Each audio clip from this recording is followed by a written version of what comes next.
What's good? What's good? What's good? Back with another episode of Boxing Matchups, hosted by your boy D Free. Man, what's going on with everybody? I mean, we had some good boxing this weekend. We're gonna talk about it. We're gonna talk about it and say what's up to the people that's in the chat. My boy MP, what the fuck? What's going on with you? Skywalker, what's going on with you, man? Stay safe, man. I see you out there working, man. Stay safe. My brother, Just Dude, what's good with you, my boy? What's going on with you, man? Hey, to Queen Shawala, how you doing? How you doing today? But yeah, man, we had some interesting fights this weekend, man. We had some interesting fights. We had Brian Norman Jr. back in the ring this weekend. Um, he didn't look he he looked like he still got some stuff he need to work on. He didn't look bad, but he looked like he should have been better than what he was. God self, what's going on with you, man? Appreciate you coming through. Appreciate y'all coming through, man. Make sure y'all hit the like button. Yeah. Brian Norman Jr., man, he he looked okay. I'm not gonna say he looked bad. He looked okay, but I think he could have got that guy out of there. But it looked like he's still working on some stuff. And I would think at this point in time in his career, I would have think Brian Norman Jr. would be further along in his boxing career. Um, this the dude that he was in there with definitely was not on his level. It looked like he was a little confused, like he was thinking about a lot of stuff to do, and it wasn't showing in the ring. What's going on, Tay Tay, Queen of MMA? What's going on with you? Appreciate you coming through. Just Dude said he had a flat performance. To me, I don't know what was wrong with him. He looked this though. Yeah, he looked decent. He looked decent. Like I said, it was flat. Like I'm saying, you expected more from Brian Norman Jr. We heard the hype around him, and we seen him in his earlier fights, and you expected more from him. I thought he was going to get this guy out of there, and it just didn't. It just didn't play out to whatever he had planned. I don't know if his team had the wrong game plan. I don't know, but it didn't play out the way I expected it to play out. But I mean, he still got the win. He still got the W. So I mean, he got it. He got a build from that. What I will say is, hopefully, he can go back to his camp, and they could see what he did wrong and how to improve. Because I think he got a lot to offer to the 140-pound division. I think he's at 140. I know he had went up to 147. I think this fight was back at 140. But whatever weight class it is, I believe he got a lot to offer if he ever get on the right track. He's still undefeated, so he hasn't taken a loss. So he just still learning. He's still early in his career, but he definitely need to build from what I saw on Saturday. Um, Shout out to my boy Skywalker. He had the Casamayor fight on. That man broke the internet, having over 500,000 views on the Casamayor fight, and Casamayor did his thing. He went out there and dominated, like I believe he was, and that man is definitely being overlooked by a lot of fighters and being overlooked by a lot of promoters. Casamaro is definitely he's definitely a good fighter. I would say he's on the level of, I mean, he's on the way of being an elite fighter. He's just not having the opportunity to show his skills. They putting him in the ring with guys that's definitely not on his level, and the guys that can give him a run for his money. Those guys are ducking him because he had a fight that he was supposed to fight, and the guy ducked out of it. I believe it was Jason Maloney.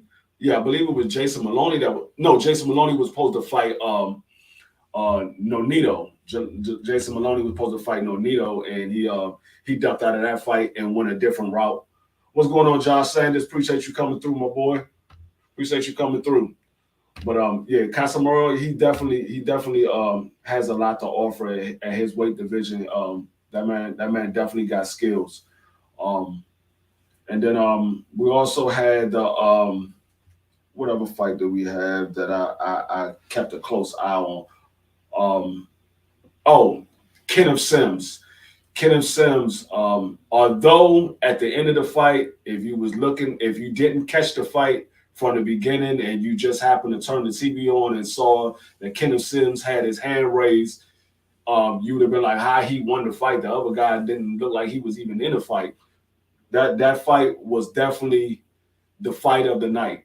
That fight by far was the fight of the night. None of the other fights that I've seen was on the level of that fight. That fight was definitely the fight of the night. And Kenneth Sims, that man is still he's on a seven fight win streak.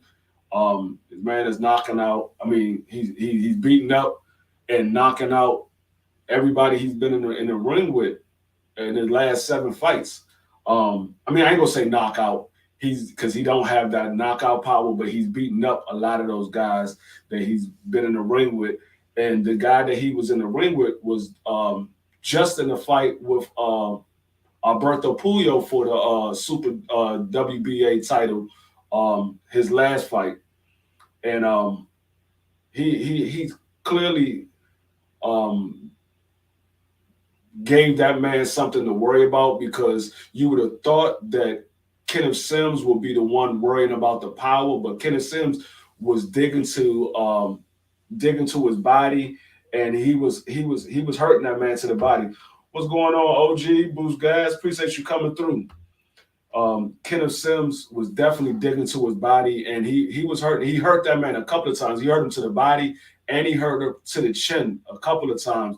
And I know that Kenneth Sims' eye was one of his eyes was closed, but the initial injury to the eye was from a headbutt, and then from there he kept getting hit on it, and that's what I did notice. I did notice that Kenneth Sims was getting hit with the left hook way too easy. I mean, was it the left hook or the right hand? I believe it was the left hook. I think he was getting hit with the left hook way too easy, and I thought Kenneth Sims would have realized that the guy's throwing the overhand left, and he would have adjusted to it. But I mean, he still put on an excellent fight, and he came out with the win. What's going on, AB? Appreciate you coming through, man. He still put on an excellent fight and came out with the win. And that man is that was an eliminator for the WBA fight, which was right. Just dude, yeah, right. It was just way too many, and I thought he would adjust to it because Kenneth Sims is definitely a better fighter than that. Um, but I thought he would adjust to it. But that was a WBA eliminator for the winner of the Rolly Romero and Barossa fight. And Kenneth Sims definitely came out there to prove a point, and he won the fight. And I got to give that man all his credit because that man refused to back down. Even when the guy was coming forward, Sims refused to back down. He stayed in the pocket, which I thought he should have moved a little bit more and showed different angles. But he stayed in the pocket and he kept battling him. And the guy didn't hurt Sims not one time. And he was the actual bigger puncher, but Sims was the one that hurt him. So I gotta give my hats off to Sims. Congratulations to that man. He definitely deserved all the credit that he got for Saturday night. What's going on, Ashley Corner? Appreciate you coming through. But and then I saw because I was watching Top Rank and Showtime. I had both my screens up and I was watching both fights. And then the Janabek fight had came on roughly around the same time that Rolly Romero was walking out. And the Janabek fight, I mean, mean, what can I say? He caught the man with a nasty uppercut, and he dropped him, and then he dropped him two more times after that. The man never had his legs under him. Once he got dropped the first time, he never had his legs under him. The man was just going from rope to rope, and he got dropped two more times after that. And referee waved it off in the second round after he got dropped the last time. So um, that fight, I mean, it wasn't nothing to be hyped up about. I mean, pretty much everybody had Janibek winning that fight going into the fight. So it was, I mean, it is what it is. It wasn't nothing spectacular about the fight. I just wanted to see if the guy was going to put up any type of resistance, which he didn't. Janibek, they pretty much just pawed around the first round, and then the second round, Janibek dropped him early in the second round, and then after that, it was just a matter of time. He dropped him two more times, and then the ref waved it off. But I'm gonna get to the Rolly fight, and this fight here was a fight that I clearly thought Rolly was going to go in here and knock this man out. They said the man is 40 years old. There's no way in the world that man is 40 years old. That man looked every bit a good 50 or older. Every bit a good 50 or older. It looked like when he's in his stance, he looked like an old man trying to hold his guards up. He looked like he barely could hold his guards up. But the man, I gotta give it to Barroso. He dropped Rolly I think it was the third round. He dropped Rolly, and Rolly looked like ever since he got knocked out from Tank, he looked gunshot and he looked like he's scared to get hit. Rolly was running damn near the whole fight. I mean, there's a couple of times he came forward, but Rolly was bouncing around the ring and running from one side of the ring to the other side of the ring. I'm like, this ain't the same Rolly that I saw fight Tank. The Rolly I saw fight Tank, he was pressing the fight. And I would have thought he would press this fight as well, but he was scared to death of this old man. What's going on with you, Crush? Appreciate you coming through, my bro. Appreciate you coming through, man. But Rolly was scared of Barroso. It was like, I guess he must have felt some power early in the fight, because before he got dropped, he was running. Then he was scared to engage. I don't know if it was because he got knocked out by Tank and then he got dropped in sparring or knocked out in sparring. I don't know if that played a key to it, or if it was that he felt the power from Barroso early in the fight, because that man was running the whole fight. And I know they were saying at his camp, and his trainer was sitting there talking about Tank Davis was running and holding and stuff like that. That's what Rolly did this fight. Rolly ran the whole fight. Tank wasn't running. Tank was using angles and throwing shots. Rolly was literally running. He was literally running, and the man, I mean, they robbed that man. They clearly robbed him. I saw the first knockdown. I saw a lot of people say that Rolly pushed him down, but when I went back and looked at the fight, Rolly did hit him with a body shot, and he leaned over. I mean, it could have been a little bit from Rolly pushing him, but Rolly clearly hit him with a body shot, and he leaned over it, and then he went down. Rolly gave him a little nudge or whatever, and he went down. So I mean, I could see where people said Rolly pushed him down, but I could see where the referee would call that a knockdown. But he got right up, and he was still fighting, and then Rolly caught him in a corner, but Rolly didn't land anything. The guy Barroso was the one landing shots on Rolly when the referee stopped the fight. I'm like, Rolly is throwing shots, but he's missing, and Barroso is catching him with right hooks and left hooks. He caught him twice before the referee jumped in there and stopped the fight. I'm thinking he about to stop the fight for Rolly, and he stopped the fight on Barroso. I'm like, why would you stop that fight? And like I said, I had just watched the Janibek fight. I'm watching the Janibek fight right before Rolly got dropped, and Janibek knocked this dude down, and this dude clearly didn't have no legs, and they let that man continue to fight, and he got knocked down again. He still ain't had his legs. When the referee told him to step to the right, he barely stepped to the right. He told him step to the left. He was stumbling to the left, and they still let that fight go on. But then you see this fight, and this man is clearly throwing shots with Rolly. Rolly's not hitting him with no clean shots. He's throwing shots right back with Rolly. And the referee jumped in and stopped it. I'm like, wow. Y'all just gonna rob this man like this? This is how this fight is gonna end, with a robbery. You couldn't let Rolly get a clean knockout. I could see if Rolly dropped him again and then he stepped in and said, okay, that's enough. I've seen enough. He didn't even drop him. So I'm like, why would you step in and stop the fight? And I see a lot of people saying Barossa didn't put up a fuss or whatever. But y'all got to understand, this man is from another country. And so his body language is going to be different from how American body language will. And see, I've been around a lot of Hispanics. I've been around a lot of foreigners being out here in D.C. A lot of times, these guys, they will smile even though something is wrong. They'll smile and their body language is different, even though they feel like they're being disrespected or you feel like you're doing something wrong to them. Their body language is different. They smile and just look at you.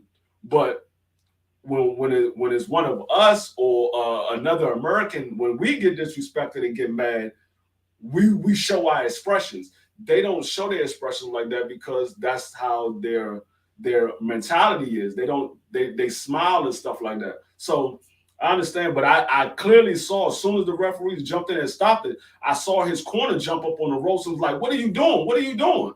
And so I was like, man, this was clearly a robbery. What's going on, Goes? He said, yeah, they smile through their pain. Yeah, that's what I'm saying. I see a lot of that because I'm around a lot of Hispanics. And so they show their expression just a little bit different. Yeah, Tony hasn't made any statement yet. No, he's not going to make a statement. He's not going to make a statement. I mean, if he does, it's going to be probably another week or two down the line where people forgot about the fight and moved on. But most likely he probably not. And see, that's another thing that I don't like. She said stoppage was worse than the AJ versus Carlos. Yeah, it was. It was a lot worse. But and this is the thing that I don't like. When you have controversial stoppage, I don't understand why they don't interview the referee. I think the referee should be able to explain why he made that stoppage, especially when it's a controversial stoppage. Now, if it's a clean stoppage and everybody's okay, yeah, he's about to get knocked out, and nobody has a problem with it, I can understand the referee not putting up an interview. But when you got the corners and you got the commentators, everybody saying that was a bad stoppage, the referee need to be interviewed and be like, okay, why did you make that stop? That wasn't a stoppage that needed to be made. Rolly mentioned dude power a lot. Yeah, that's what I say. I figured he had to have some power that Rolly felt, because Rolly was doing a lot of running in that fight. He was doing a lot of running, and I don't think Rolly is going. I mean, I know he wants the Ryan Garcia fight. I will watch it if it's not on pay-per-view. If that's on pay-per-view, I'm not paying for that.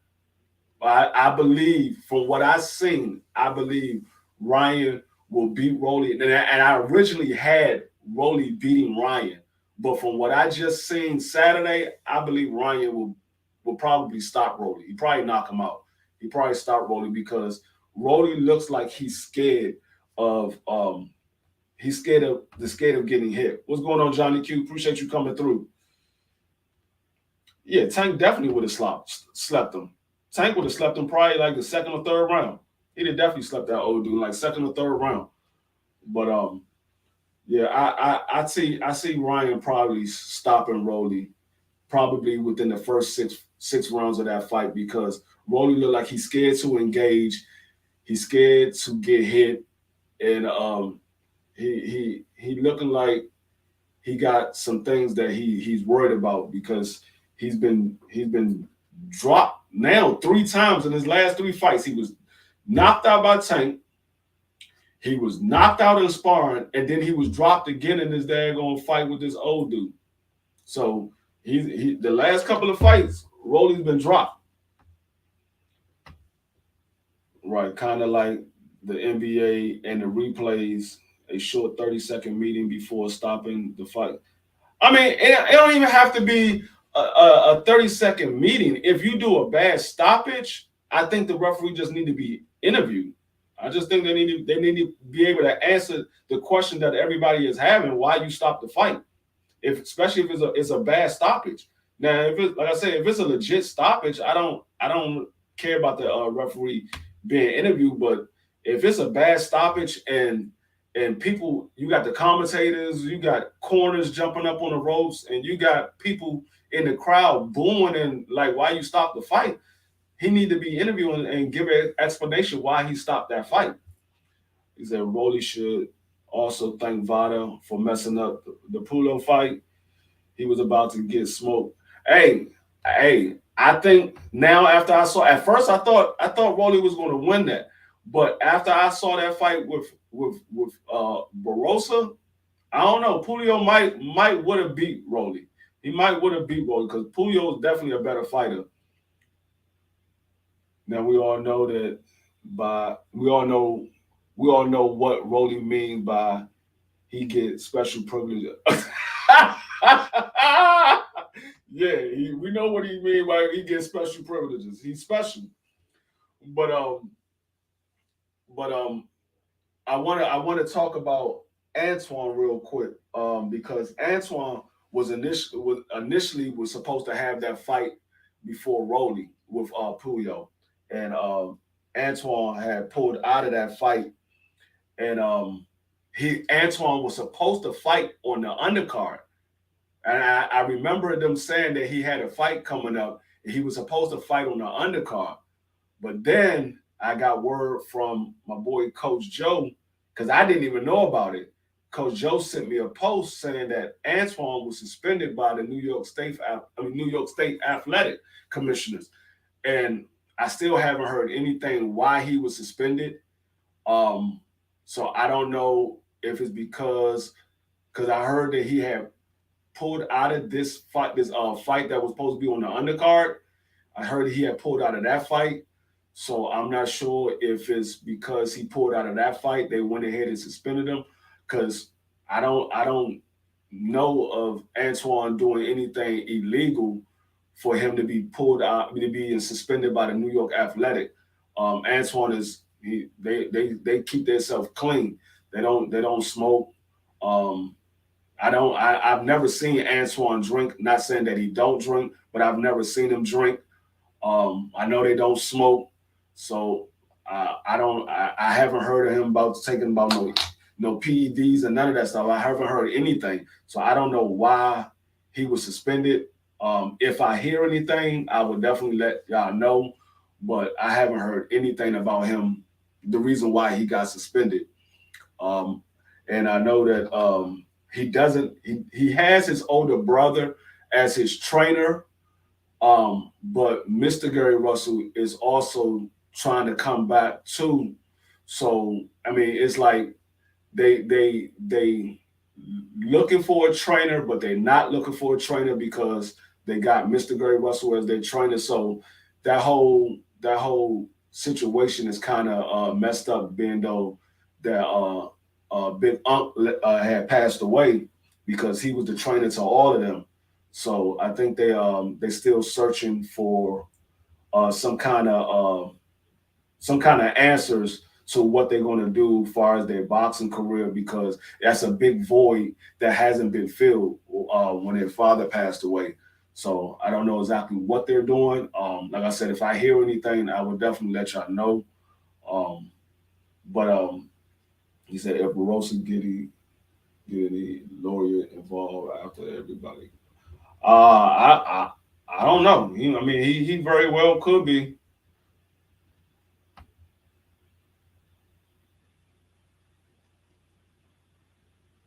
You saying both brothers are suspended?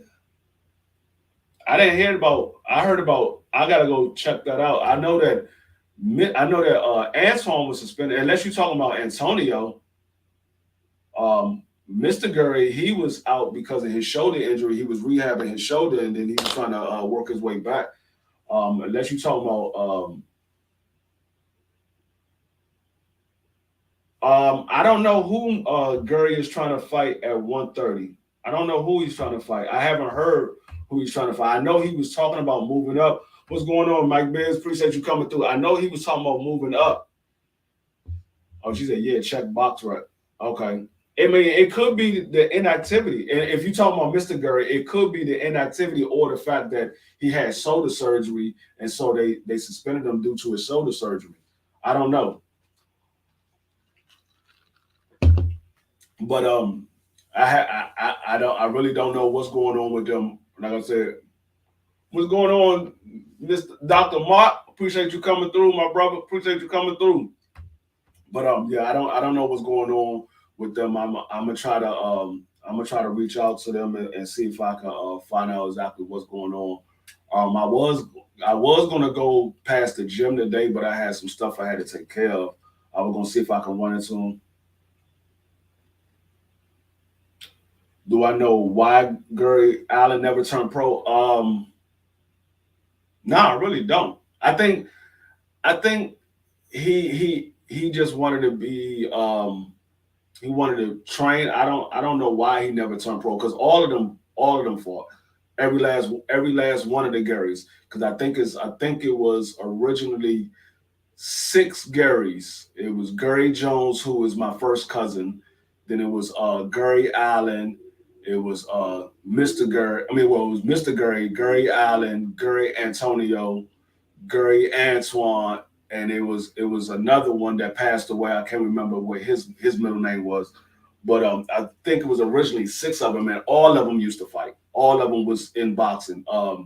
My cousin Gary Jones, he was managed by Sugar Ray Leonard, and he had a belt at one time too, and then he lost his belt, and then he got caught up in the streets, and so he's doing time right now. But I don't know exactly what's going on with him. I haven't been up there to see him. I went up there to see him like 3 or 4 times, probably about 7 or 8 months ago, and then I haven't been back up there since. So I don't know what's going on with him. But yeah, I don't know why Gary Allen never fought, but I don't know why he never went pro, because I know he used to box in the amateurs, but I don't know why he never went pro. Yeah, Gary Anthony, yeah. But yeah. So I'm a cook on this day on Loma Cinco and Devin Haney. But like I said, I will if I hear anything, I will let y'all know. Even if I do a short video, if it's not one of the days that I'm doing live, if I do a short video and let y'all know what's going on. But I definitely will let y'all know once I hear something. I'm gonna talk about this Devin Haney and Loma Cinco fight, because this is fight week. Devin Haney got a big fight coming up. This is by far Devin biggest fight of his career, the toughest competition of his career, on paper anyway. We don't know how it's going to translate in the ring, but on paper, this is by far his biggest fight and his toughest competition. I've been hearing a lot of Devin Haney fans talk about Tank Davis and talk about Shakur all the way up until maybe like a week, maybe 2 weeks ago. They've been talking about Tank Davis. They've been talking about Shakur, and they've been overlooking Loma Cinco, who's the next man to get in the ring with Devin Haney. All the way up until like maybe a week or 2 weeks ago, I didn't hear not one Devin Haney fan bring up Loma Cinco. All they've been talking about is Tank Davis, talking about Shakur Stevenson. And I'm like, do y'all not realize he got to fight Loma Cinco next? Loma Cinco is a good fighter. Now we all say that he's overhyped. They put too much on his name, but Loma Cinco is still a good fighter. regardless of how overhyped he's been. I know he's overhyped. He's not the best thing since Muhammad Ali. He's not better than Floyd Mayweather. He's none of those things. But he is a good fighter. He does possess a problem from Devin Haney that Devin Haney has never faced yet. He never faced nobody that can give him different angles, that can get on the inside and beat him up on the inside.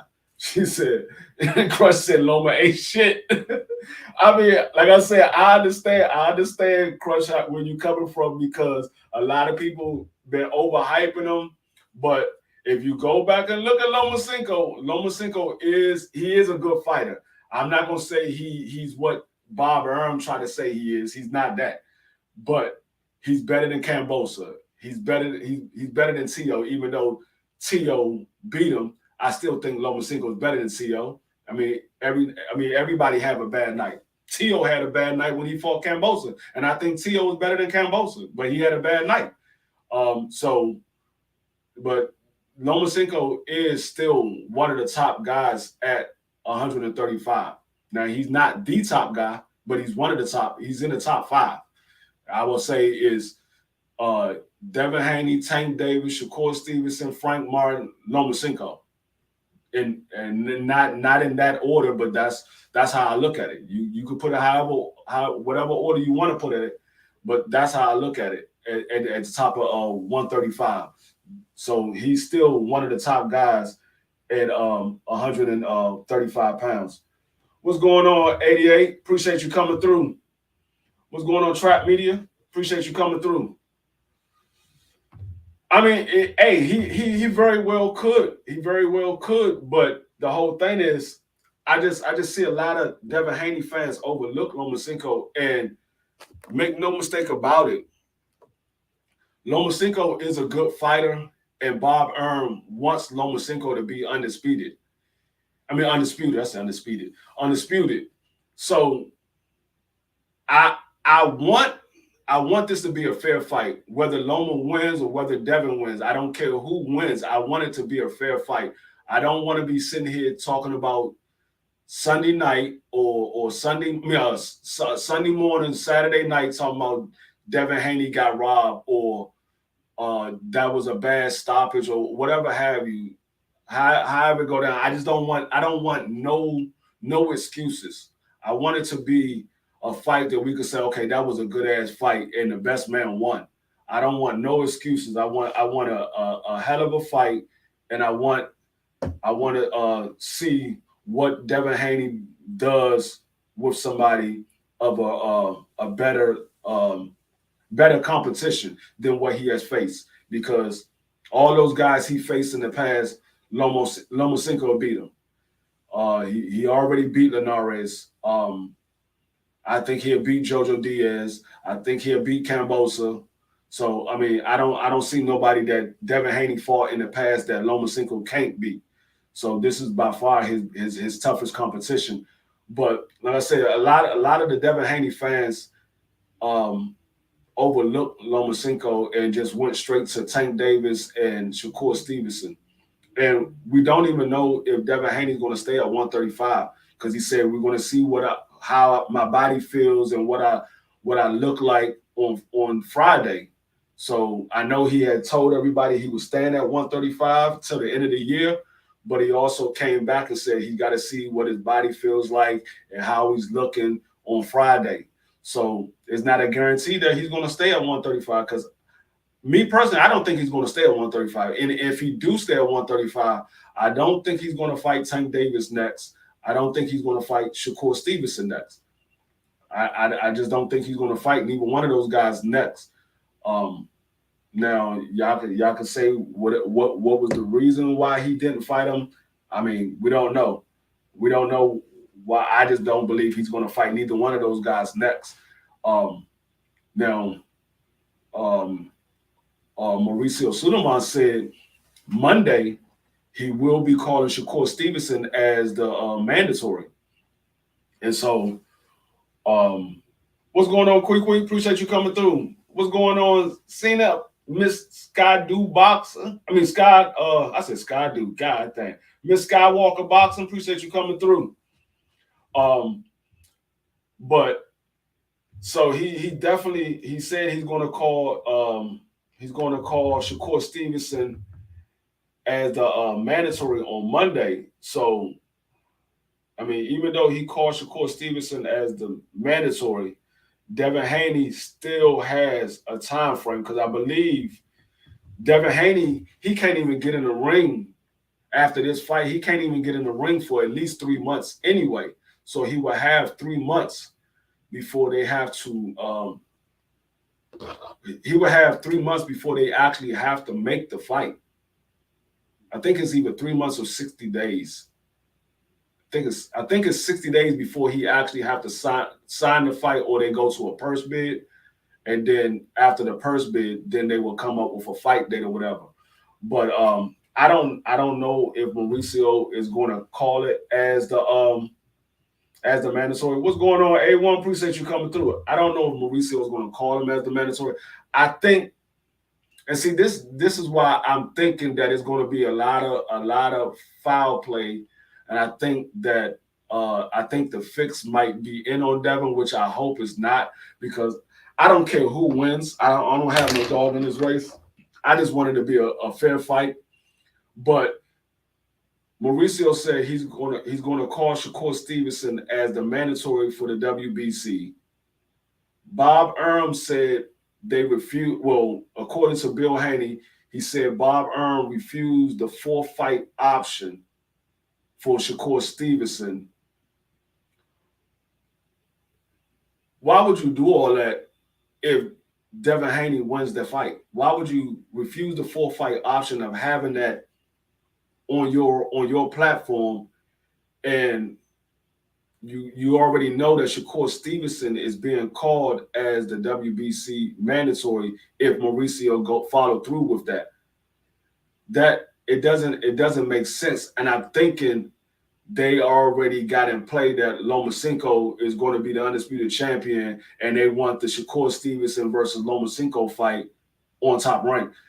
So I just feel like it's going to be some foul play. I hope it's not, but I feel like it's going to be some foul play, and that's going to be bad for Devin Haney. That's why I want Devin Haney to go out there, and if he got to do what he did at Kambosa in the first fight, then do that. But I don't think, because of the style that Lomachenko has, I don't think he can do that with Lomachenko. I don't think he could just jab his way to a victory, because Lomachenko, like I said, regardless of how we feel about Lomachenko is a good fighter. And I think that they're going to try to steal this from Devin Haney. And so that whole Tank Davis, the whole Shakur Stevenson fight, all that stuff pretty much go out the window if they take this fight from Devin Haney. And that's one of the reasons why I want Devin Haney to win, because I want to see him go after Tank Davis next. I don't know if he will. I think, like I said, I believe he might move up, but I want to see him go after Tank Davis. If he wins against Lomachenko, that's the name I want to hear him call out in the ring. I want to hear him say, okay, I'm done with Top Rank Tank Davis. Let's get it on. Let's get it on. I did my pay-per-view. You the A side. Let's get it on. Let's make it happen. So I just don't know how this shit gonna play out. ADS said late in this fight, they're gonna have to step on. Yeah, and see, that's the thing. Lomachenko comes on late in the later half of the fight, and Devin tends to fade a little bit in the second half of the fight. And that's what I don't like, because if Lomachenko make a couple of those early rounds close, and Lomachenko comes on in the second half, and Devin starts to fade like he's been doing in his last couple of fights, they're going to give that fight to Lomachenko. They're going to give it to Lomachenko. By any means necessary, they're going to give it to Lomachenko. Make no mistake about it. If Devin Haney can't win the first 6 rounds convincingly, Lomachenko is going to win that fight. If Devin Haney don't stop him, Lomachenko is going to win that fight. If he doesn't drop Lomachenko or stop Lomachenko, they're going to give it to him. They're going to give it to him. They want that man to be undisputed. And they showing all the reasons why they want him to be undisputed. This man, he left for what, a year? Supposedly went to the war, left for a year. He lost to Tio, fought Nakatami, and then fought Richard Comey, who was not ranked in the top of the division. But he fought those two guys, what makes him the #1 in the WBC and the WBO. So they already want Lomachenko to be undisputed. The female boxing fan, Loma is a great fighter, but he can't beat Devin. Tanking Devin is a good fight. Yeah, I'm not gonna say he can't beat Devin. I mean, Devin has all of the characteristics that you would think that Devin Haney should be able to win this fight. He's taller, he's longer, he's bigger, he got great boxing ability, but Lomachenko is still a good fighter. And see, Devin Haney doesn't have what Tank Davis has. He doesn't have that power. Now, if Devin Haney had power, I would say without a doubt, Devin Haney is going to win this fight. Because, and see, that's what Tio had that Devin Haney don't have. Devin Haney is a much better boxer than Tio, but Tio had power to go with the boxing ability that he does have. And so Lomachenko had to worry about that power.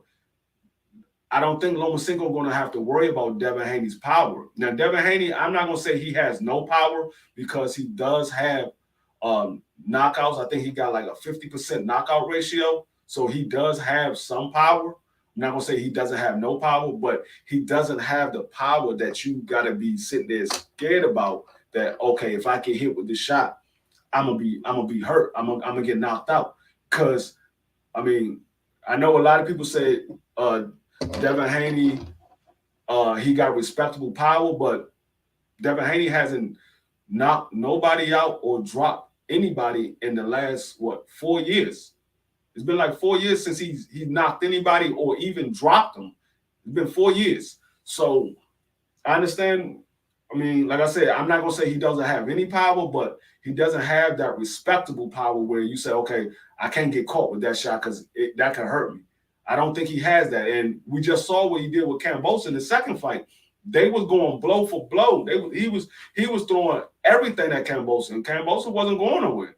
Now, he might have stunned Kambosos a couple of times, but Kambosos was right there. He wasn't going nowhere. So I don't know. What's going on, Shay Girl? Appreciate you coming through. So I don't know. And then Lomachenko, I believe, if I'm not mistaken, Lomachenko is a southpaw.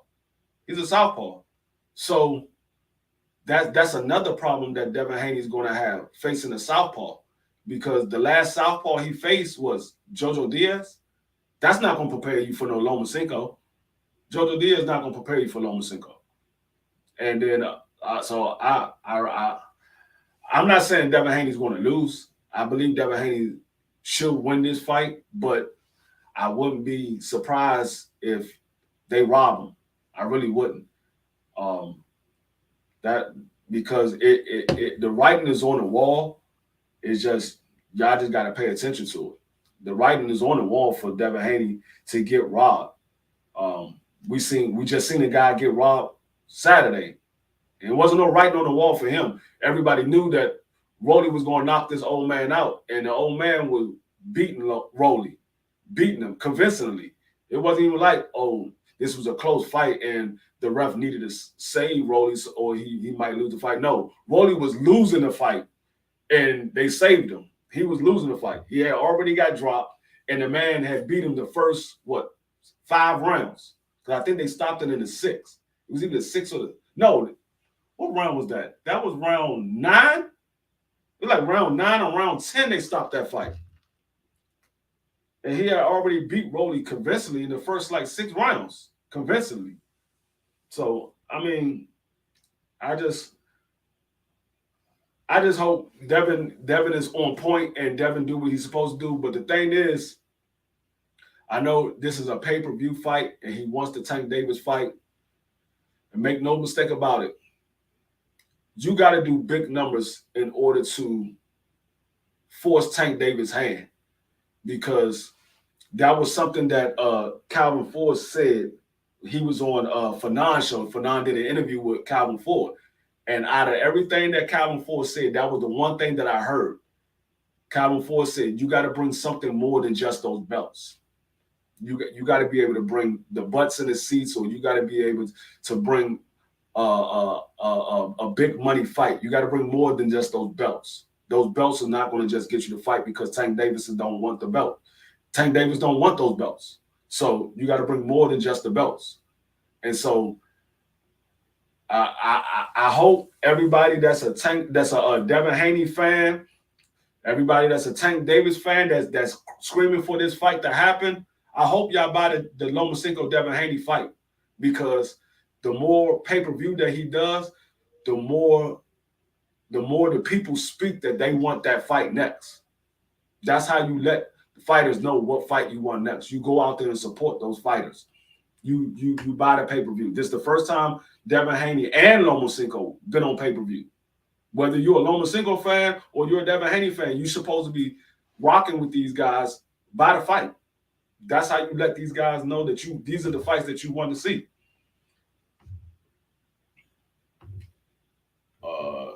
He said, we got to double up on that fight to boost the numbers. I mean, actually, to be honest with you, you really don't. I mean, if you want to, you can double up on the number, but you really don't. If these people that claim that they want to see Devin Haney and Tank Davis next, or the Lomachenko fans that claim that they want to see Lomachenko and Tank Davis, if y'all go out there and buy this fight, then the public speaks for itself. That's where the money's at. The money comes from the public. The Ryan Garcia and Tank Davis fight did what it did because of the public. If they didn't sell $1.2 million or 1.4, whoever you want to listen to, if they didn't sell those numbers, they would have pretty much walked away with what their purses was. Tank Davis, I believe Tank Davis' purse, his guaranteed purse was like $5 million.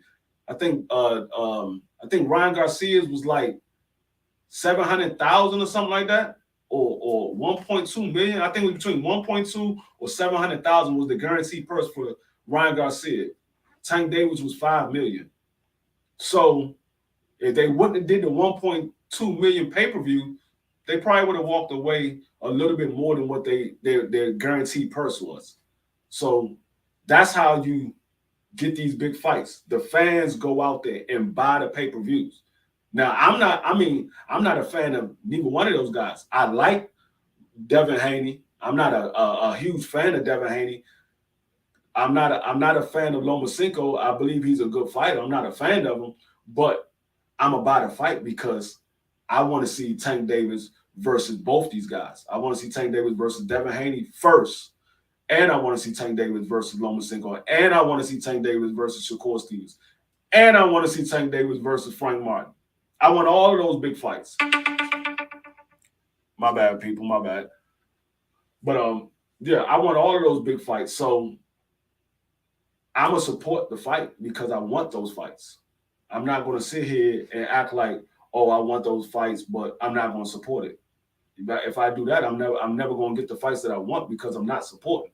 The Showtime, the networks, Top Rank, Showtime, the Zone, the way they make their fights, they see, okay, what other fans are supporting. They supporting that fighter, they supporting that fight. Yeah, we go ahead and put this fight on. We know both those people that combine, they're gonna do big numbers. That's the way Ryan Garcia got his fight. I mean, Ryan Garcia, of course, he had Instagram, but I mean, Instagram outside of the kids, Instagram is a way to boost your notoriety. You can boost your notoriety from Instagram. You can boost your notoriety from doing interviews on YouTube and stuff like that. You can boost it, but that was one of the reasons why they put that Ryan Garcia fight on, because that's all you ever hear. Oh, Ryan Garcia got a big following on social media, so that's one of the reasons why they put the fight on, because they know that he has a big social media following. So, like I said, if y'all want these fights, y'all gotta support these fights. The back end money was probably crazy. Yeah, I mean, if you just look at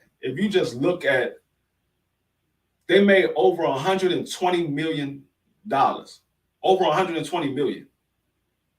Tank Davis, I think Tank Davis, their purse split was a 60-40. Tank Davis probably walked away with like somewhere around 40, between 40 and $50 million. Ryan Garcia probably walked away with somewhere between 20 and $30 million. That's crazy. That's crazy for somebody at 135 pounds. You don't hear that at 135 pounds. You don't hear $120 million revenue at 135 pounds. That's something that you see at 147, 160, a heavyweight. That's what you see those numbers at those weight classes. You don't see that at 135 pounds. So that's why I said you gotta support these people. If you don't support them, you're not gonna get the fights that you want to see. So everybody that wants that Devin Haney and wants that Tank Davis fight, go out here and support these guys and buy that fight. But I think Devin Haney definitely has to be on his A game because the writing is on the wall. I see that they might be trying to rob Devin Haney. I think it's going to be similar to the Rolly Romero. The first time that Devin Haney looked like he in trouble, don't be surprised if the referee don't jump in there and try to stop the fight. Don't be surprised if he looked like he's in trouble. If he happened to get caught like what's going on, Big Tex? Appreciate you coming through. Right, Ashley, 30 million minimum. Right. But if he happened to get caught like he did with Linares and Loma Single just start throwing a bunch of punches, don't be surprised if they jump in there quick and try to stop that fight. My thing is, if I was Devin Haney, and something like that was to happen, and you see Loma Single try to come in there and throw a bunch of punches, take a knee. Take a knee. Get that 8 count, get up, and let them, and then start the fight back over. Don't just take unnecessary punishment and unnecessary punches for the referee to jump in there and stop the fight. I'm not saying he will get clipped, but if he does get clipped and Loma Single start throwing a bunch of punches, take a knee. That way the referee coming in, give you your standing 8 count, and then you can restart the fight up. Because if you just stand there and you taking unnecessary punches or Loma Single is throwing a bunch of punches, you could be blocking him. We just seen the dude Saturday was weaving a lot of those shots that Rolly was throwing. You could be blocking him, but the referee was like, "Oh, he was in trouble. I'm gonna stop the fight." Loma Single won. So I just you gotta get that. He gotta be smart when he's in there because they looking for a lot. And Tank was giving back to the kids' days after making 30 million. People need to put respect on the face of boxing name. Yeah, he gave back to a lot of those kids in his community. He gave back to a lot, and that's another thing that people don't talk about. They don't talk about what Tank Davis did after he had that big fight with Ryan Garcia. Tank Davis went back and showed love to the city of Baltimore, and they don't talk about that. All they talk about was his court date. He said, "Hell, if Devin take a knee, they'll try to take the fight." Nah, because if he takes a knee, you can see that he's clearly not hurt. Now, if he get knocked down, they could take the fight. But if you just go down and take a knee, now you didn't get hit with a body shot. You got hit to the head, and it kind of dazed you a little bit. And you take a knee, it's not the same as you getting knocked down and you try to get up and the referee just waved it off. You took a knee and then you get up and you sitting there. You like, come on, man, let's go. I'm ready to go. Get out the way, ref. You ain't got to be sitting there acting like, hey, all right, let me move to the left. You can be like, ref, move. I'm ready to go. Move, ref. I'm ready to go. Then everybody know, oh, he's not hurt. He's ready. So you can't take the fight. Then if you take the fight, then it's clearly they robbed him. It's clearly they robbed him. He said Devin going to be ready on fight night and Loma going to be ready. Devin is a smart fighter. Yeah, I mean Devin is smart. I just say he's got to be on all P's and Q's this fight. He got to be on all P's and Q's. After this weekend, I'm just going to wait and see how Devin handles business, so there will be no doubts. Yeah, that's what I said. That's why I want Devin to win, because now when Devin wins, we could say, okay, there's no fight lineup for Tank Davis. There's no fight lineup for Devin Haney at this point in time, because even if Mauricio calls Shakur Stevenson as the mandatory, which is still a good fight. I wouldn't mind seeing that fight. I just want to see Tank Davis first. Even if he called him as the mandatory and Tank Davis said, I want this fight, there's nobody that's going to stop that fight. Mauricio's not going to get away of Tank Davis versus Devin Haney. He's not going to get in the way of it.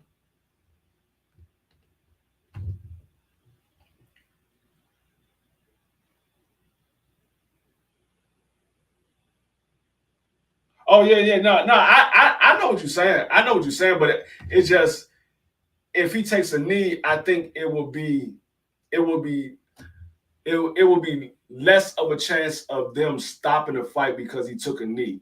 It was more of a chance for them to stop the fight if he get dazed and Lomachenko throws a bunch of punches. It's more of a chance of them stopping the fight by him doing that. Now he can, because if he get dazed and he takes a knee, he can get up and restart the fight. But if he gets dazed and he don't take a knee and Lomachenko comes in there and throw a bunch of punches and Devin is not responding, that's all the reason that the referee needs to stop that fight. He's taking a bunch of punches and he's not responding. That you can't say that the referee did something that he shouldn't have did, because we see that it happens a lot. You just standing in the corner and you covered up and you're not responding. The referee has every right to stop that fight. You're not responding. So I think he's better off taking a knee. Now they could stop it either way, but it's more. It looks more of a robbery if he takes a knee and he gets up and he's ready to fight, than him just standing in the corner taking unnecessary punches and just covered up. That's all I'm saying. Just the image of him taking a knee and fucking. Yeah, I mean, but hey, they still had that image of him. They still talking about the image of him getting wobbled by Linares. So, I mean, I just said Washington gear. Yeah, I gotta rep my squad. I gotta rep my squad. Is football season about to come back up too? Yeah, I gotta rep my squad. But yeah, I just want Devin Haney to be on P's and Q's, and shit, I want Lomachenko to be on P's and Q's. I don't want nobody to get robbed. That's the whole thing. I just want it to be a good fight. I don't want nobody to get robbed, and we could come out and say, okay, that was a hell of a fight, and the best man won. Whether it's Devin Haney, whether it's Lomachenko, we could say, okay, the best man won. There was no robbery in that fight. That was just a hell of a fight. Devin talking like this fight is going to be easy work. Yeah, that's what I don't like. That's what I don't like. It's like he's overlooking Lomachenko, and Lomachenko is not somebody that you can overlook. And that's what I'm afraid of. I'm afraid of that he's overlooking Lomachenko like a lot of his fans are. I'm not saying the ones that say here, but a lot of the fans that I've seen on different channels is pretty much overlooking Lomachenko. And I'm like, okay, y'all can overlook him. Y'all gonna be in for a rude awakening. I'm just telling y'all can be in for a rude awakening by overlooking him. He said, nah, nobody getting robbed. I think we just saw a robbery of the millennium the past weekend. Boxing robbed Devin. That shit is done. Yeah, that robbery this weekend was the worst. I don't think I seen a robbery like that ever. I ain't never seen a robbery like that. I ain't never seen a robbery like that. I seen robbery on the scorecards, but I've never seen a referee rob somebody where a dude is throwing punches. He's not getting hit with punches; they missing, but he's throwing punches, landing shots. He's landing shots on Rolly, and the referee jumps in and stops the fight. Said, "I seen enough." What? This man was landing shots on Rolly, and you stopped the fight?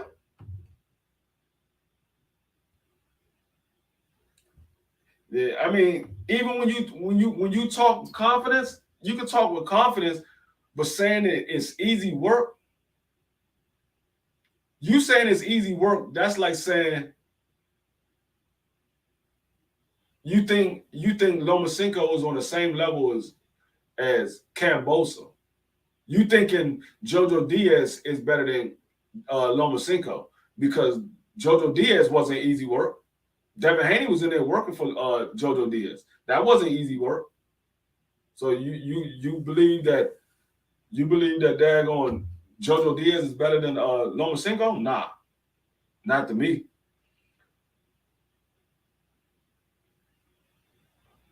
Bro, my old lady turned to me and said, "Why did they stop the fight? The guy wasn't hurt. He was putting content right." That's what I was saying. When I saw it, I was like, "No, they didn't. No, they didn't. They just stopped this." I don't know.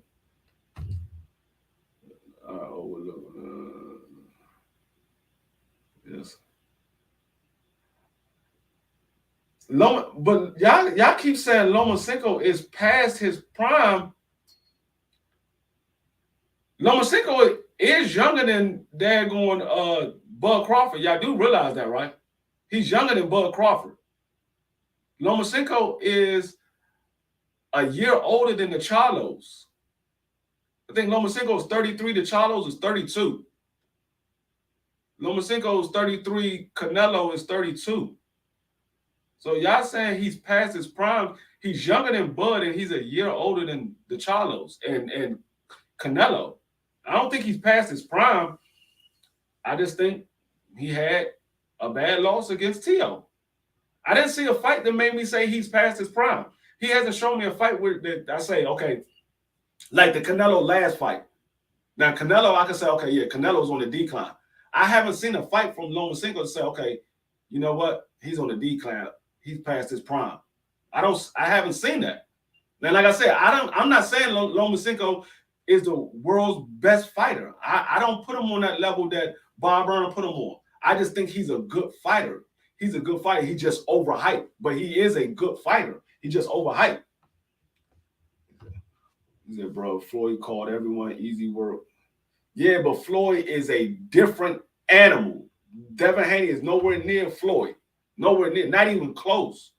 Floyd said everyone is easy work and made everyone look like easy work. Devin ain't making everybody look like easy work. He's winning. He's winning, but he's not making everybody look like easy work. Floyd is calling everybody easy work and making them look like easy work. That's two different things. See, and Devin Haney, the only fight that I seen Devin Haney made look like easy work was the Cambosa one. That's the only fight I seen that he made look like, and the first 9 rounds of the Linares fight. But Linares, we all know, was definitely past his prime. Yeah, I saw that, Johnny Q. I heard all the commentators talking about that. The first fight was easy work, not the second fight. The second fight they was pretty much going for broke. But the first fight, it was definitely easy work. Loma not past his prime. Only a dumbass would say that. Loma's still. Yeah, that's what I'm saying. Loma's definitely not. He's definitely not past his prime. He's washed up. I like him, but he looked like trash. Who are you talking about? Who look like trash? You must be talking about Canelo. You can't be talking about Lomachenko because Lomachenko hasn't looked like trash the last couple of fights we've seen him in. He hasn't looked like trash. You got to be talking about Canelo. I don't think he's past it. He's soon to be. to begin the down. Yeah, he. I mean, this fight right here, if Devin do what he say he's gonna do, it can start the down slope. It can. I think he knows he's been afforded opportunities other guys haven't had. Yeah, I mean we all. I mean, if he don't know that, then he just blind to the fact because we all know that. We all know that he's been offered. He was offered the championship fight, his second fight, and then again in his third fight. But we all know that. Yeah, I agree with him being overhyped and forced upon boxing fans. Yeah, that's the problem that I have with Lomachenko. It's not so much Lomachenko. Lomachenko didn't say he was the best fighter since Muhammad Ali. He ain't say he was better than Floyd Mayweather. That was Bob Arum trying to push that on everybody. Lomachenko just go out there and fight. He might say he's better than the guy that he's fighting, but he ain't say he was the best thing since Muhammad Ali. He ain't say none of that. So I don't have a problem with Lomachenko. I have a problem with how they pushing him as he's the best thing since Muhammad Ali. He's better than Floyd. You can't be better than Floyd. He took a loss in his first fight in the pros. Floyd never lost. So how can you say he's better than Floyd? He already got a loss. And then he got another loss. He already flawed by that. Yeah, I mean, if Devin retire, I like I said, I give him all the props. If Lomachenko go out there and beat Devin, I give him all the props. Like I said,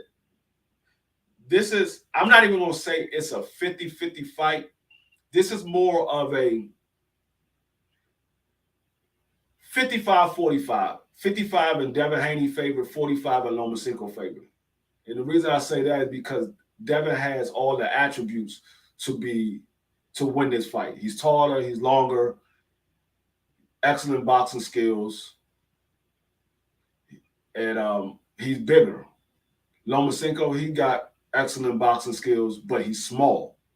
He's small. He got a little bit more power than Devin Haney, but he ain't the biggest puncher neither. But I say he got a little bit more power than Devin Haney, but he ain't the biggest puncher neither. So that's why I say it's like a 55-45 in the favor of Devin Haney.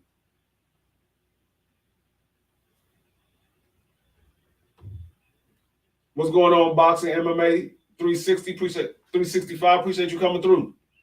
I see Devin training them legs up. That's how knockout train. Hey, I mean, he might get the knockout. I don't know. He might. Like I said, I haven't seen Devin drop nobody in 4 years, let alone knock somebody out. I haven't seen him drop nobody in 4 years. So he might get the knockout. We'll see.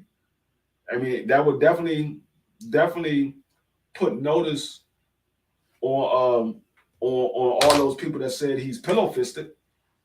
So we'll see.